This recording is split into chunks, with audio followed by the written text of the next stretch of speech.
is one thing to lose elections. Political parties win and lose elections all the time. But to blame voters for your loss, that is just arrogant and that is dishonest. And to refer to some of those states as Gaumutra states is downright insulting.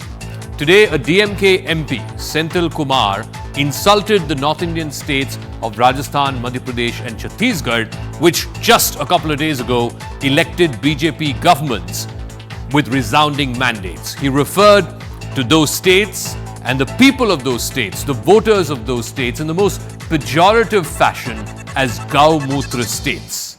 Later, after a huge uproar, and rightfully so, people were incensed by the comments of the Honourable MP. He had to take to Twitter to apologise for his choice of words. But the moot point is this. From insulting Sanatan Dharma as malaria or dengue which needs to be eradicated, to now calling North Indian states as Gaumutra states, the DMK is making it incredibly difficult for its India alliance partners, particularly the Congress party, which has to fight and win in elections in North India.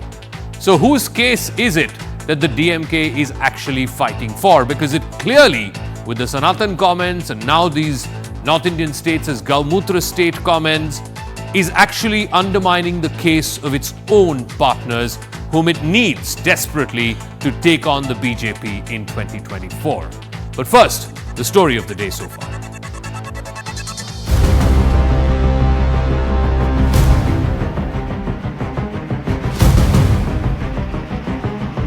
कुछ लोग तो कह रहे हैं कि आज की इस हैट्रिक ने 24 की हैट्रिक की गारंटी दे दी है।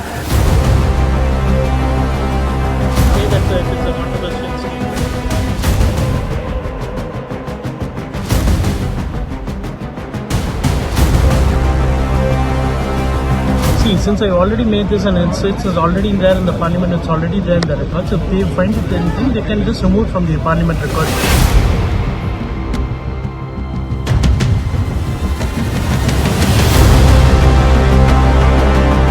दुर्भाषा का प्रयोग कर रहे हैं। देश की जनता उसे बिल्कुल बर्दाश्त नहीं करिए, जवाब इनके सामने आएंगे। इंडिया अलायंस कहता है जुड़ेगा भारत, जीतेगा इंडिया। भारत के इतने बड़े हिस्से को, भारत में रहने वाले लोगों को गाली देकर, उनका अपमान करके ये जुड़ेगा Bharat.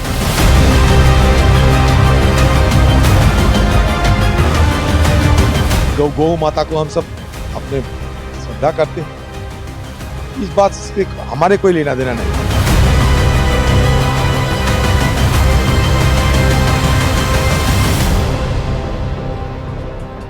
All right, so voters in northern India, particularly Madhya Pradesh, Rajasthan, Chhattisgarh, the three states which gave the BJP a substantial majority, the voters there have been insulted. There is contempt for what is the Hindi belt. It's not just this DMK MP in question. Rahul Gandhi has said previously that people in the south are more enlightened, and there was a refreshing change after becoming the MP of Wayanad as opposed to the MP of Amethi that he was for 15 long years.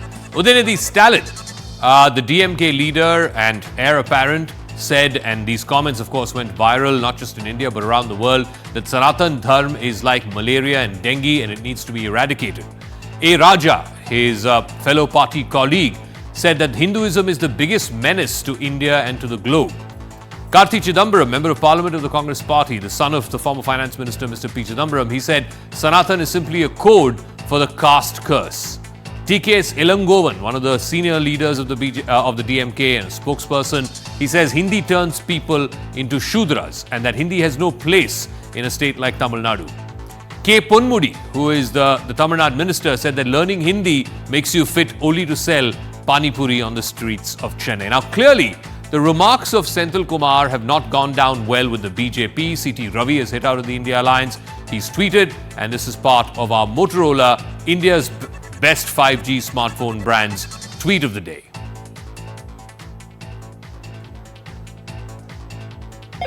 Hello, Moto. All right, so this is what CT Ravi has tweeted, and I'm going to quote from the tweet. Will the India Alliance leader Rahul Gandhi agree with this DMK man who has insulted the Bhartiyas of the heartland state.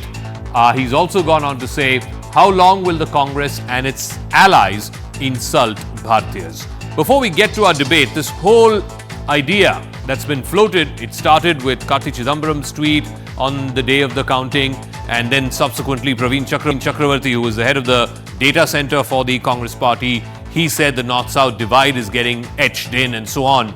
This North-South divide, is there any merit to it, at least politically speaking, electorally speaking? Now, number one, let's look at this map, and it's very clear from this map that, and I'm going to go state by state, the BJP in Telangana, it has 8 MLAs after the elections, this latest round of elections, and it has an almost 14% vote share. The Congress, of course, is now the party of power in Telangana. It has 64, that's almost 40% vote share. The MPs, the BJP has 4 MPs at almost 20% vote share. The Congress has 3 MPs with about 30% vote share. So that's the state of Telangana. In Andhra Pradesh, the BJP has no MPs, no MLAs, no MPs. The Congress also has no MPs and no MLAs, and there's very negligible presence really of both the Congress and the BJP. As far as Karnataka is concerned, remember the BJP was in power, it lost elections earlier this year. It has 66 MLAs in the current assembly, 36% vote share. The Congress has 135, it's the ruling party, at 42% vote share. The BJP has 25 out of 28 MPs in Karnataka at more than 50% vote share. The Congress has just 1 MP at 32% vote share.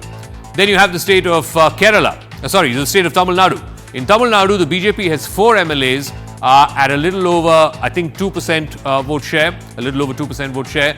The Congress has 15. The BJP has no MPs from the state, and the Congress has 8 MPs from the state. And finally, the state of Kerala. Again, the BJP has no MLAs or MPs from that state, and the Congress has 21 MPs from that state. And it has 21 MLAs from that state, and it has 15 MPs from that state. So this idea that there is a North-South divide and that the BJP has virtually no presence in South India and the Congress has no presence in North India or is a South India party, that notion has been challenged by that data. Let's start with this whole idea of trying to insult the voters of North India. This is going to be our debate point tonight, our debate topic tonight, and that is also part of our Motorola 5G. Hello, Moto. So, with these comments by the DMK MP, for which he's now apologized, have North Indian voters been insulted? Guru Prakash is national spokesperson of the BJP, Dr. Shama Mohammed, national spokesperson of the Congress Party, P. Gandhi is spokesperson of the DMK, Amitabh Tiwari, political analyst, and Rashid Kidwai, senior journalist, also joining us. Dr. Shama Mohammed, you come from one of the South Indian states. You've seen the comments made by your leaders and leaders of your allied parties.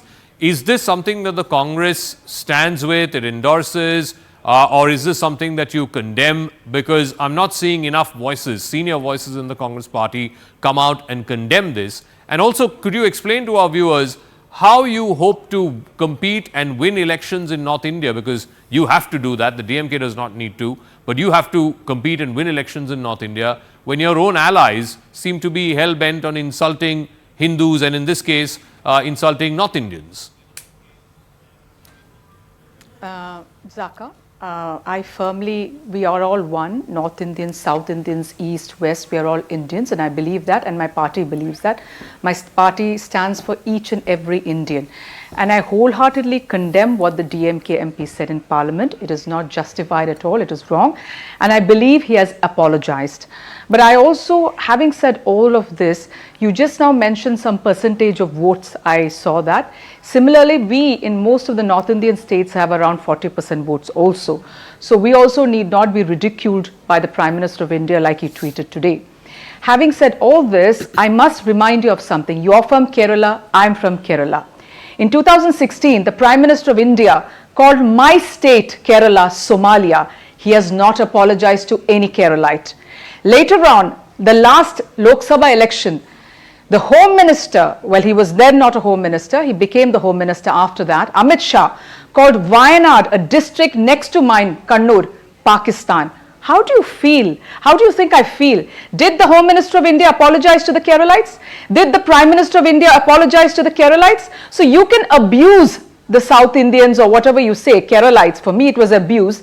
But no apology. Here, my party has not said anything. Nobody from from the Congress. It is the DMK, and he has apologized. And we don't stand by his comments because we believe in India as one. Okay. The former Prime Minister of India, Mrs. Indira Gandhi, has stood from South, Medak, Chikmagalur, from North, Raebareli. So we are a party for all. But I want to know from the BJP spokesperson today. Has the Prime Minister of India apologized for calling my state Somalia and for calling a district But before that, I Pakistan? also want to go to P. Gandhi of the DMK. Mr. Gandhi, you know, what your MP, Mr. Senthil Kumar, said today was condemnable, no doubt about it. And I think all political parties have condemned that. Mr. Senthil Kumar has put out an apology on Twitter just a short while ago. But I think, you know, there seems to be a pattern, and this is what the BJP is saying, that DMK leaders from Udayanidhi Stalin, who call Sanatan Dharma like malaria and dengue, to now your MP, Mr. Senthil Kumar, saying that Gaumutra states voted for the BJP, by insulting a section of Indians, and like I said, the DMK does not have to contest elections in Madhya Pradesh, Rajasthan or Chhattisgarh, but the Congress has to contest elections in North India. By insulting a section of voters, are you not insulting democracy itself? By insulting a section of people who follow a certain religious belief, are you not insulting Indians themselves? And by insulting people, how do you hope that political parties can go back to that very same people and canvass for votes, Mr. Gandhi? See, first of all, we strongly feel that Senthil's statement has been misquoted and maybe overreacted, because he might have said in a different context. The context is the states which are underdeveloped has voted for the BJP, and the states which are developed has rejected BJP. And secondly, there is also another connotation or interpretation to it, where the states where the cow is used as a politics. That is what he would have meant. And now, even though whatever he has meant, he has made out his apology. And once an apology is given, this should have been closed there. There is no need for any further. Mr. Gandhi, is the cow not worshipped in Tamil Nadu? No, let me come back.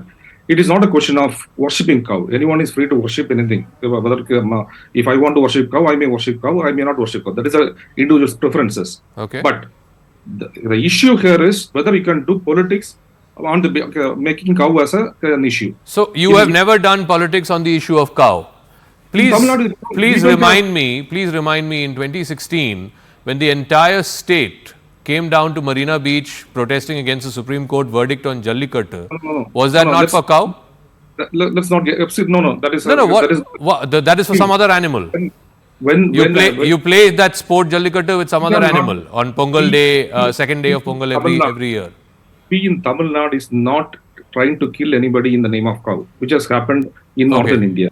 So in these three states, Rajasthan, Chhattisgarh, Madhya Pradesh, these three states that just elected the BJP, who was killed in the name of cow?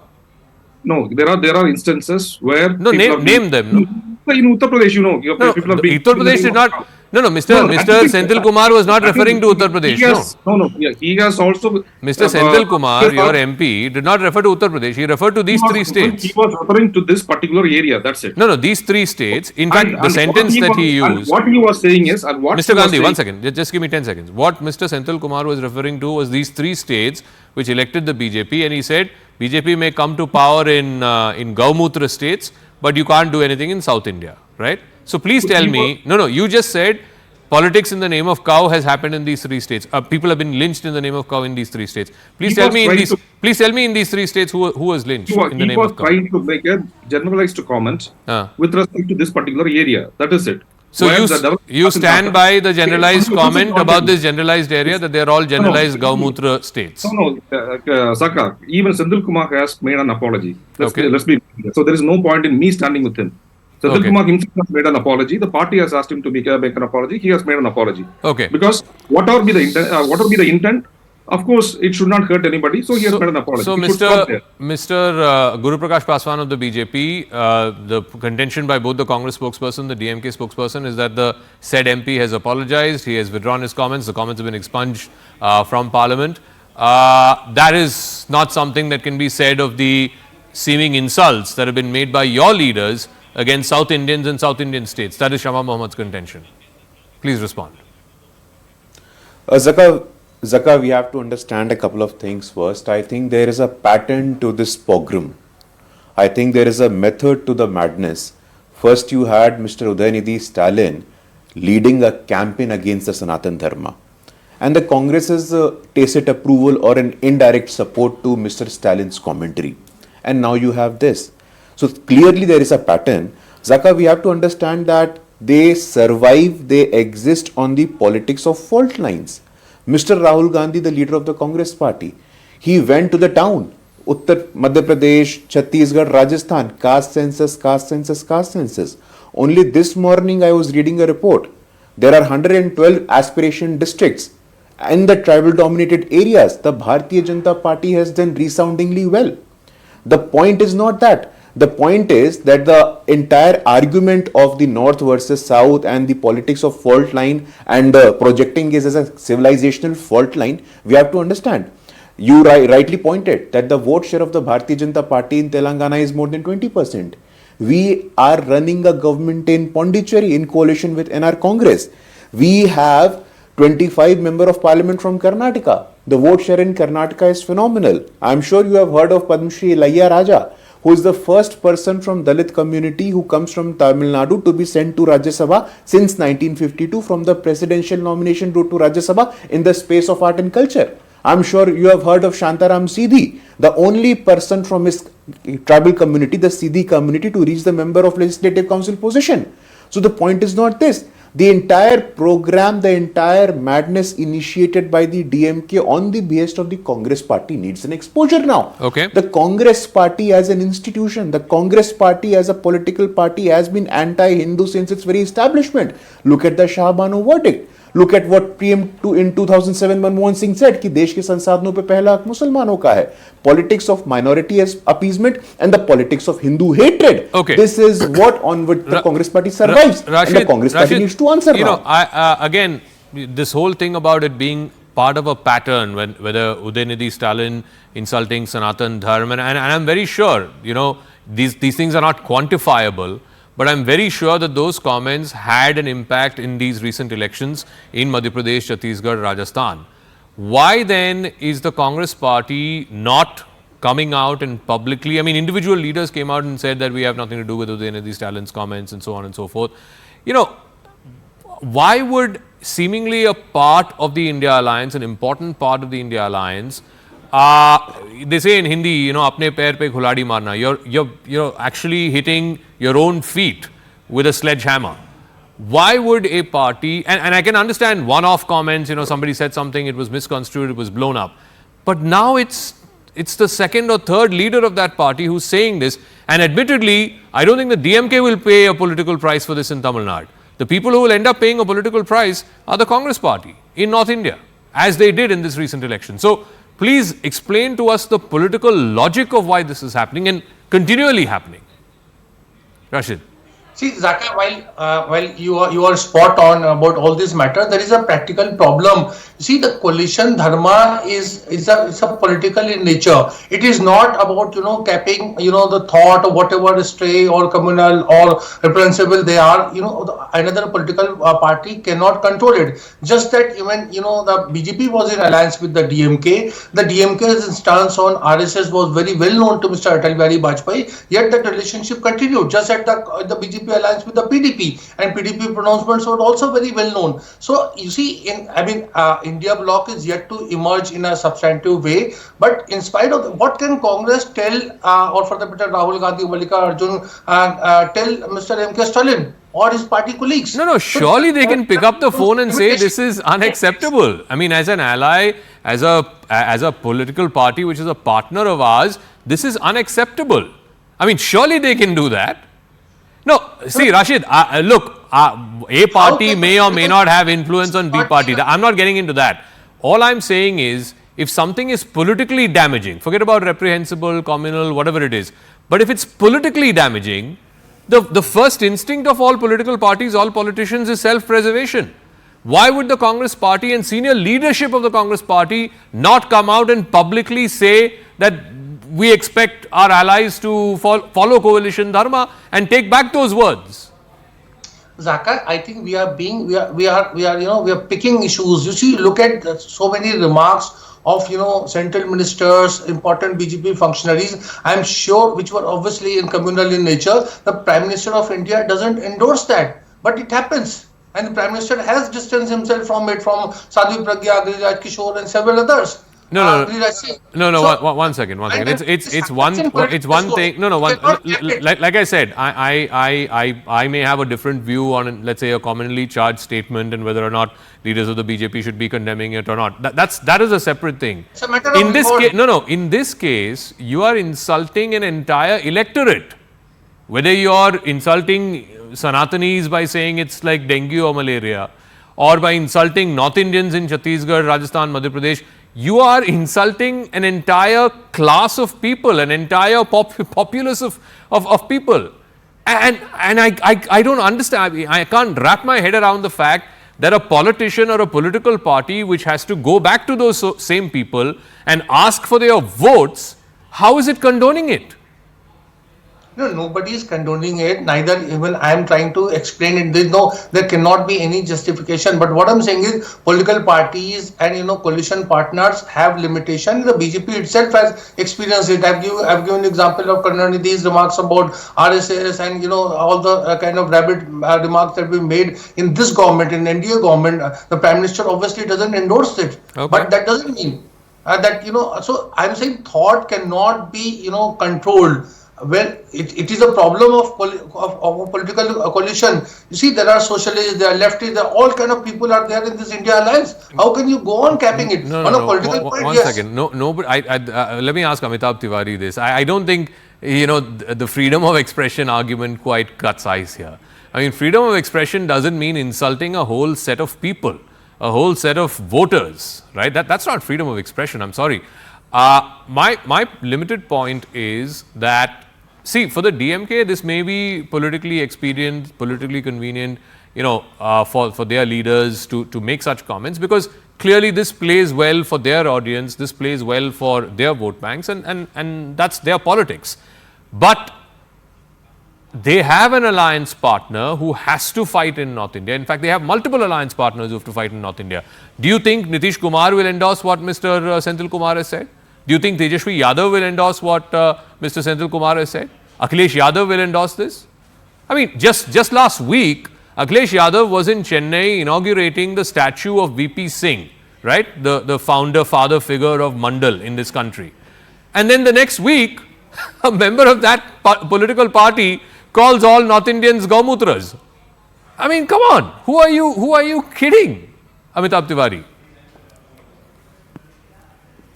See, essentially, as you've mentioned, Congress party is a national party, and it will have to bear the ramifications of these statements, which are being, not one-off statements, rather, there is a pattern which we have observed. So on a lighter note, I would say that the DMK of the India bloc is acting like the Manishankar Iyer of Congress. So does it want Congress to actually win the 2024 Lok Sabha elections, or does it actually want Congress to lose the 2024 Lok Sabha elections? That's on a lighter note. Now, Congress was the leader of UPA, or still is the leader of UPA. So to say that it does not have control over DMK, of course it does not have control over the DMK, but it can pass on a message to Stalin that these sort of statements should be stopped, at least in the run-up to the elections, because these are going to be damaging for the India bloc partners and the Congress in the northern states. But this is somehow not happening, and if this cannot be done, then the first thing which they have to do, like Shama Mohammed ji has done here graciously, is that they need to distance themselves from these statements. But this distancing has to come from the top level and not just remain at Shama Mohammed level and spokespersons. So this is what the Congress would need to do. See, no, I can reveal this. I can reveal this. Amitabh ji, just give me 1 second. I can reveal this, and I'm sure Shama Mohammed, Mr. Gandhi will bear me out on this. I do know for a fact that after the Udayanidhi Stalin comments, a phone call had gone from Rahul Gandhi routed through a senior DMK parliamentarian to the leadership of the DMK, saying that please ask the said person, in this case Udayanidhi Stalin, to either retract those comments or to apologize for those comments, because this is going to hurt us in the elections in November, that is in Madhya Pradesh, Chhattisgarh, Rajasthan. Unfortunately, no such retraction, no such apology was forthcoming for whatever reason. Like I said, might be politically expedient for the DMK. But we have seen the results of the elections in the North Indian states, and we have seen how decimated the Congress has been in those states. And I'm not saying it's all entirely attributable to one comment that was made by one of their allies in southern India. No. But these things are not quantifiable, right? These things are how you make voters feel. And if you make voters feel like second-class citizens, or if you insult voters as the cattle class, then voters are not going to be particularly forgiving of you. That is the problem for the Congress party. Amitabh Tiwari. Yeah, so essentially, if they have already passed on a message and the DMK leaders or leadership is not listening to this, then Congress needs to think about whether they want to win those 8 seats which they will get in the alliance pact in Tamil Nadu, or they want to win the 500 odd seats remaining in the rest of India. Correct? Because DMK anyways, through by these statements, it seems that they are not going to align with the NDA at any point of time. So the Congress party will then need to take a call before the Lok Sabha elections, because then this can be damaging in the other parts of India and the rest of India. You have just 8 MPs in Tamil Nadu, in Tamil Nadu. So Shama Mohammed, answer that question. I mean, obviously, a decision to continue with an alliance or not is not going to be taken, through the course of a television program. But has it come to a point where the repeated utterances of leaders of the DMK is hurting your party, and it's a cost to benefit analysis, right? If you're going to get just 8 MPs from there, having to piggyback on the DMK, and you have to fight on 400 plus seats in North India, I think the math is just, it's a mug's game. No one gives up chances of 400 seats as opposed to chance of winning 8 seats, right? So first time in my life I'm hearing the Shama Mohammed level. Mr. Tiwari, what's his name, Amitabh, I am the spokesperson of the Congress party. My line is the party line, all right? So better you understand that. Maybe you have some levels we don't have in our party. We do not believe in such things. Number 2, when this is to the BJP spokesperson, the Amarnath Yatra is the most sacred yatra of the Hindus. Both the time when the terrorist attack happened, BJP was in power, so they couldn't protect the Hindus, right? And then this man called Amitabh talks about ramifications of this. What are the ramifications of PDP supporting Burhan Wani when it was in alliance with the Bharatiya Janata Party? Can you spell it out? Can you really spell it out? You see, my party has said, I've condemned it. The party is not in agreement with that statement. So you keep on repeating these things about how will you look at the next elections, how are these things happening. But when a Dharam Sansad, for example, calls for the genocide of Muslims, I don't believe the Prime Minister of India, even though he did not speak a single word, is agreeing to that. I don't believe that. He's not in agreement to that. It's the same way when the DMK says something, it's not that we are in agreement with that. It's an alliance partner, isn't it? So they have that. I have said what I have to say over here. We are not in agreement with it. And we'll talk about it, and he has apologized. The Prime Minister of India has never apologized to me or any Keralite for calling my state Somalia. You're missing the point here. And the point is simply, I'm not going into what comment was communal, what comment is reprehensible. Those are by each person's moral standards. But you can clearly see one second. I may or may not stand, you may or may not stand. That's a separate matter altogether. The moot point is this: are those comments politically damaging? That is the most important point. And I 100% believe that Mr. Udayanidhi Stalin's comments were damaging to the Congress party. It may not be damaging to the DMK, but it certainly was damaging to the Congress party in this recent round of elections. And despite Mr. Senthil Kumar's apology, we'll see how much legs this story has. But I suspect you that have the right to believe whatever you want. One second. Can I finish, ma'am? Please. Can I finish? You have the right to believe whatever. We don't stand. We cannot tell an alliance partner. Just give me 10 seconds. They are right. They have their spokesperson. They may have a right. Party, like I said, they may have a right, but I certainly don't think they have a right to insult an entire set of people. Did the Prime Minister of India stand for it? No, Ma'am, the Prime Minister is not.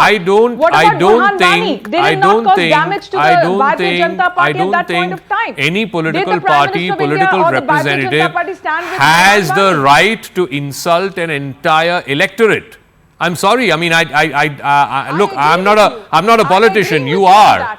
But surely, if you were to lose, let's say if you were to lose the next elections in Kerala, hypothetically speaking, the response to that should not be that the people of Kerala are stupid or idiotic, right?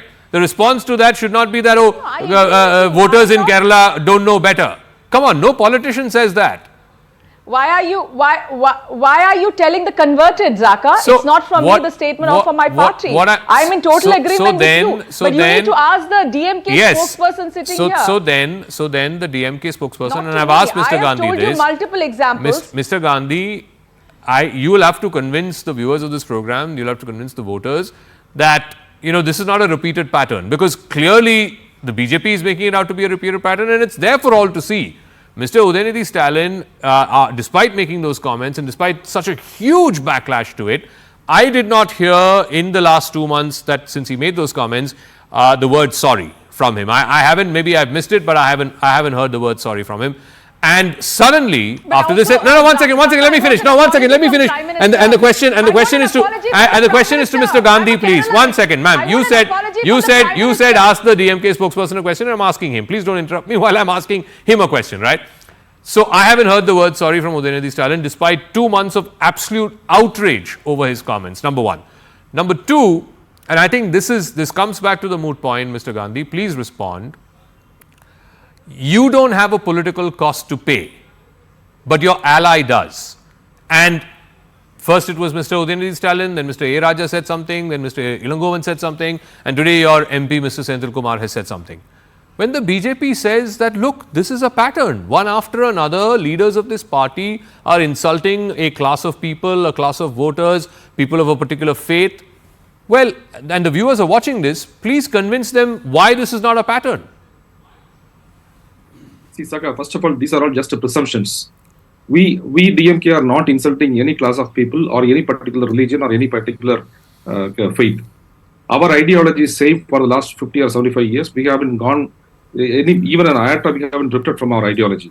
And with this ideology, even our leaders like Periyar, Anna or Dr. Karnandi has spoken many things about in line with this particular ideology. And in spite of that, from 1999 to 2004, we were an alliance partner of BJP. BJP was happily having us as an alliance partner, and the very same Mr. A. Raja was a union minister in the BJP government. So it is just a double standards. Now, why BJP is not taking any action, or why there is no much debate about Mr. Ramesh Biduri, who spoke about minorities, Ms. Pragya Thakur, who eulogized Godse and demeaned Mahatma Gandhi, and Giriraj Singh, etc. When it comes to their own people, they will not even make a debate. But when it comes to opposition parties, they want to make a mountain out of a mole. This is what is happening. Okay. Guru Prakash Paswan, you don't take action against the Sadhvi Pragya Thakurs, you don't take action against people who say Goli Maro Salonko and all that, but you expect the Congress and the DMK and other opposition parties to take action against their people who have seemingly insulted. Okay, let Mr. Paswan respond. Yeah, Guru. Let him also explain. Yeah, let him respond. You asked him a question. Let him respond. Guru Prakash Paswan. Yeah. No, Zaka. I think Zaka, I think the question is meant for me. Zaka, I think with respect to Mr. Biduri's case, I'm sure the Privileges Committee of the Parliament has asked him for a reply, and that is under process. But the point is not that. The point is, who are we? We are living under the sovereignty of the Constitution of India. And in a constitutional democracy, in a parliamentary democracy, it is the people of India. The people of India are supreme, and the people's verdict has come out. What we need to understand that there is a structural problem. And when I speak of pattern, I am not bereft of any logic. I can give you examples. Swami Prasad Maurya, soon after the meeting of the India Alliance, Mr. Chandrasekhar Singh, the education minister of the Rashtriya Janata Dal in Bihar, constantly attacking the Sanatan Dharma, constantly attacking the civilizational ethos of the country. And what I was trying to convey in my last chance was that in 1966, it was Madam Indira Gandhi who allowed open shot for sadhus who were protesting against Gauhatya, Shah Mano verdict, the banning of satanic verses. To say that देश के संसाधनों पे पहला मुसलमानों का है, that is all politics of minority appeasement. The Congress party need to understand this. But Zaka, time and again, the era of Atal Bihari Vajpayee ji is being referred. I want to bring a very simple point. It was Atal Bihari Vajpayee ji who said coalition dharma. He introduced the concept of coalition dharma. He ran a coalition of more than 22 political parties. Even today, NDA is a coalition of more than 26 political parties. Like I said, there is a pattern to this pogrom. There is a method to this madness. They want to attack, insult the ethos, the values of more than 100 crore Hindus in this country. The Congress and the India alliance are against the Hindus of this country. The simple point is this. And the people's verdict in Madhya Pradesh, Chhattisgarh and Rajasthan is absolutely stating that. You don't need to give any clarification, but the self-goals. The irony of this, the self-goals of the NDA alliance. The irony of this is that the biggest sort of tragedy, natural disaster that has happened, it has unfolded in the city of Chennai and other parts of Tamil Nadu over the last 24-48 hours. Even now, just before coming onto the show, cricketer Ravichandran Ashwin, who's pride of India, hails from Chennai, he's just tweeted saying he's not had electricity in his house for the last 30 hours. And this is the case across large parts of the city, right? This should be the issue that should be occupying the DMK's mind space, Rashid Gidwai. And I haven't followed parliamentary proceedings entirely today, but I didn't hear the DMK MP talk about the floods, or I didn't hear about what they are doing to alleviate the situation of the people there. I mean, it's dire straits, and people are angry. People are asking, rightfully so, a very valid question. The same people went through what happened in 2015. It was just as bad, and nobody is saying it rained less. Of course, it rained 400-500 centimeters in the space of 24-36 hours. It's a lot of rain. But has nothing been learned from 2015? Shouldn't that be what the DMK should be focusing on today, and instead an MP comes and says Gaumutra states have voted for the BJP? Absolutely. I think if DMK is winning elections in Tamil Nadu, that doesn't mean that they can be, insensitive or not accountable to people and, concerns like, the floods, etc. I think the key point here, but Zaka, we must understand, going back to your original question, I think political parties have their, political, social standing. DMK, for instance, has been, had a pronounced anti-God instance. That did not prevent the Congress or the BJP to have an alliance. For a person who's practicing faith, it may be a matter of paramount importance, but it was not. So therefore, I think in the context of politics, it's very elitist to say that there are 8. There are not 8 seats. There are 39 seats, Lok Sabha seats from Tamil Nadu that matter a lot to the India alliance. The Congress share may be 8, but there are 39 seats. Nobody gives up like this. Zaka, I just want to remind you that a lot of examples I've given. See, also look at the BJP Shiv Sena relations, and particularly the time of Atal Bihari Vajpayee and Balasaheb Thackeray. The kind of thing Balasaheb Thackeray used to say about South Indians, about North Indians, about a lot of people. The BJP never endorsed, but they did not break that alliance. But sir, the same Balasaheb Thackeray's party, at least the faction that claims his legacy, is today with the Congress. It's not with the BJP, right? I'm glad you raised this thing. My friend Mr. Paswan was mentioning about cow slaughter and Indira Gandhi fighting. There was at that time in 1966, Indira Gandhi subsequently formed a commission. Who was a member of the commission appointed by Indira Gandhi? It was headed by A.K. Sarkar, and it had Guruji Golwalkar, the RSS chief, was member of it. So okay. You cannot just cherry pick these things and cite as a I need an apology from the Prime Minister of India. Okay. I need an apology from the Prime Minister of India for calling my state Somalia, please. I'll give the final word to Amitabh Tiwari. The moot point, and I come back to politics. I'm not so much interested in what is condemnable, what is reprehensible, what is communal, what is this thing. 6 months before an election, what is politically damaging has to be called out and should be there for everyone to see. This whole idea that Congress needs the seats in the south. Of course, all parties are fighting across 543 constituencies. No one wants to concede an inch. But the math, the electoral arithmetic of this country is such that all 5 South Indian states put together is 130 Lok Sabha seats. The remaining 400 plus Lok Sabha seats are in North India. And the Congress party sure as hell cannot hope to come to power or even compete with the BJP if it's just going to give up on the 400 seats of North India, or if its allies are going to say such, absolutely disgusting things about North Indians, that the Congress is hoping that they'll still end up winning some of those seats in those 400 seats in North India. Yeah. So first of all, I did not want to hurt the feelings of Shama Mohammadji. What I meant was that not only spokespersons, this sort of a condemnation has to come from the top level of leadership. I'm not belittling her or in any ways. Yes.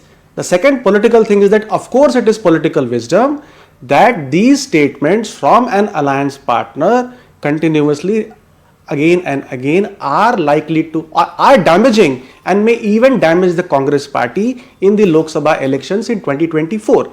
If it does not understand and if it feels that these statements are not damaging, then all the best to the Congress party. I mean, you have described the numbers. I mean, 130 seats in south of India and 410 seats in the rest of India. So if the Congress party feels that even that they could sweep these 130 seats and then some balance seats in the other regions and will be able to form the government. As a political analyst, I think it is these statements are very damaging for the prospects of Congress in the entire pan-India, and they might need to take some call or even take some decisions or hold some consultations with Stalin as to these sort of things should not be repeated and should be kept in abeyance. At least and like I said, I don't think it's just the Congress party that's going to be hurt. I think the RJD is going to be very upset, the JDU is going to be very upset, the Samajwadi Party is going to be upset because no one likes anyone talking about their voters in the kind of terms that were used by the DMK MP. But like I said, he has clarified, he has apologized, but I think the damage has been done.